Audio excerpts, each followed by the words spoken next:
ಸಂಡೂರು ಪ್ರದೇಶವು ಇಂದಿನ ವಿಜಯನಗರ ಜಿಲ್ಲೆಯ ಪ್ರಮುಖ ಐತಿಹಾಸಿಕ ಪ್ರದೇಶಗಳಲ್ಲಿ ಒಂದು. ಈ ಪ್ರದೇಶದಲ್ಲಿ ಕಂಡುಬರುವ ಜೋಗಿನಾಯಕನ ಕೋಟೆ ಸ್ಥಳೀಯ ಪಾಳೆಗಾರರ ಕಾಲದಲ್ಲಿ ಮಹತ್ವದ ಸ್ಮಾರಕವಾಗಿದೆ. ಈ ಕೋಟೆಯ ಮೂಲ ಇತಿಹಾಸ ಜೋಗಿನಾಯಕನ ಕೋಟೆ ಸುಮಾರು 17 ಅಥವಾ 18ನೇ ಶತಮಾನಗಳಲ್ಲಿ ನಿರ್ಮಾಣವಾಗಿದೆ ಎಂದು ಇತಿಹಾಸಕಾರರು ಹೇಳುತ್ತಾರೆ. ಈ ಕೋಟೆಯನ್ನು ಸ್ಥಳೀಯ ಪಾಳೆಗಾರರಾಗಿದ್ದ ಜೋಗಿನಾಯಕ ಎಂಬ ನಾಯಕ ನಿರ್ಮಿಸಿದ್ದಾನೆಂದು ಗ್ರಾಮೀಣ ಪರಂಪರೆ ಹೇಳುತ್ತದೆ.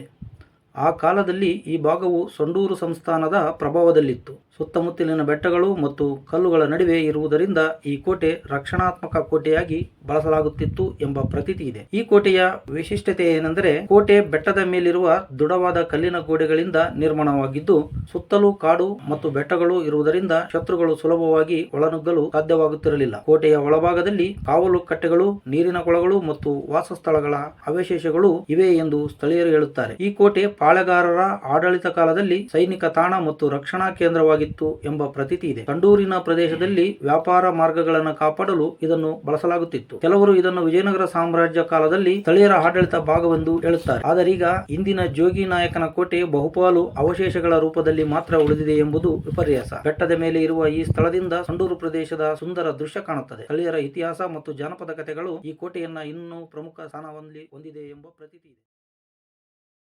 ನಾವು ಮತ್ತು ನಮ್ಮ ತಂಡ ಕೋಟೆಯನ್ನ ಪ್ರವೇಶಿಸಿದೊಡನೆ ಶ್ರೀ ದುರ್ಗಾ ಮಾತೆ ನಮ್ಮನ್ನ ಸ್ವಾಗತಿಸಿದಳು. ಕೋಟೆಯ ಉತ್ತರ ದಿಕ್ಕಿನಿಂದ ಪ್ರವೇಶ ಪಡೆದ ನಾವು ದಕ್ಷಿಣ ದಿಕ್ಕಿನಲ್ಲಿರುವ ಶ್ರೀ ಮಾತೆಯ ದರ್ಶನ ಭಾಗ್ಯವನ್ನ ಪಡೆದೆವು. ನಂತರ ಕೋಟೆಯ 4 ದಿಕ್ಕುಗಳಲ್ಲಿ ಸಂಚರಿಸಿ ಅಳಿದುಳಿದ ಪಳವಳಿಕೆಗಳು, ಸೈನಿಕರು ತಂಗುತ್ತಿದ್ದ ಮನೆಗಳು, ಸೈನಿಕರ ಶಾಲೆಗಳು ಹಾಗೂ ಬೆಟ್ಟದ ಮೇಲಿರುವ ಹಲವಾರು ದೇವಾನುದೇವತೆಗಳ ದರ್ಶನವನ್ನ ಪಡೆದೆವು. ಕೋಟೆಯ ಇತಿಹಾಸ, ಕೋಟೆ ಕಟ್ಟಿದ ಉದ್ದೇಶ, ಕೋಟೆಯನ್ನ ಕಟ್ಟಿದ ವಿನ್ಯಾಸ ಇವುಗಳೆಲ್ಲವನ್ನು ಸಮಗ್ರವಾಗಿ ವಿವರಿಸಿದ ಸ್ಥಳೀಯರು ಹಾಗೂ ಹಿರಿಯ ಪತ್ರಕರ್ತರು ಆದ ಗೋಪಾಲ್ ಅವರಿಗೆ ಧನ್ಯವಾದವನ್ನ ತಿಳಿಸುತ್ತಾ ಕೋಟೆಯ ಮೇಲಿನಿಂದ ಕೆಳಗಿಳಿದು ಬಂದವು. ಕೋಟೆಯ ವಿನ್ಯಾಸ, ಅಂದಿನ ರಾಜರು ನಿರ್ವಹಣೆ ಮಾಡಿದ ಈ ಕೋಟೆಯು ಹಲವಾರು ಇತಿಹಾಸಕ್ಕೆ ಸಾಕ್ಷಿಯಾಗಿದೆ. ಸರ್ಕಾರ ಈ ಕೋಟೆಯ ಸಮಗ್ರ ಅಭಿವೃದ್ಧಿ ಮಾಡಿದ್ದೇ ಆಗಿದ್ದಲ್ಲಿ ಕೋಟೆಯು ಪ್ರವಾಸಿ ತಾಣವಾಗುವುದರಲ್ಲಿ 2 ಮಾತಿಲ್ಲ. ಇನ್ನಾದರೂ ಸ್ಥಳೀಯ ಆಡಳಿತ ಕಣ್ತೆರೆದು ನೋಡುವುದೇ ಎಂಬುದು ಸ್ಥಳೀಯರ ಮನದಾಳದ ಮಾತು.